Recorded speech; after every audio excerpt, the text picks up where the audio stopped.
משתנה עם הקדמה הטכנולוגית. בתערוכה חדשה הושקו מסקי ענק שיחסו קיר שלם בסלון, מערכות סטריאו חדשניות וגם מסך הטלוויזיה הדק ביותר בעולם.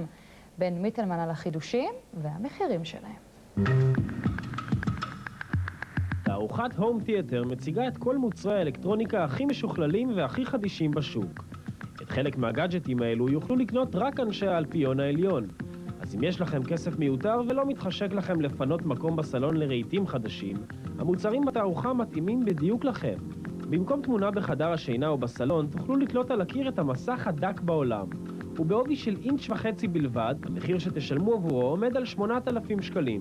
אם כן חשוב לכם הגודל, המוצר הדק והגדול ביותר היא פלזמה בגובה של לא פחות מגובהו של אדם, 103 אינץ'.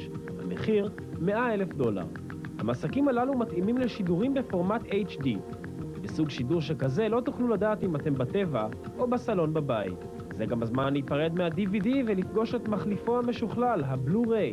זו הטכנולוגיה היחידה שמאפשרת לצפות בסרטים ב-High Definition.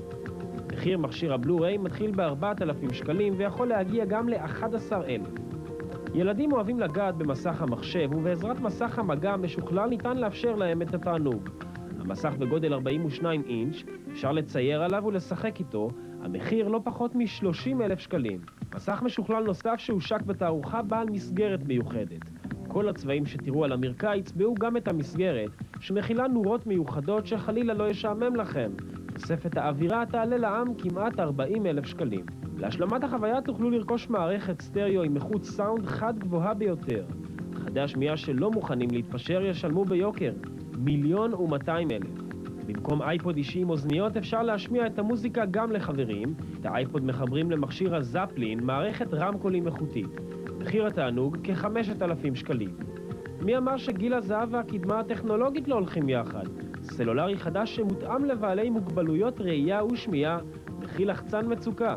לחיצה עליו במקרה חירום מקשרת את הקשיש ל5 מספרים שנקבעו מראש ושולחת אליהם הודעת SMS. המחיר 1,400 שקלים. בסינגפור נחנך גלגל הענק הגדול ביותר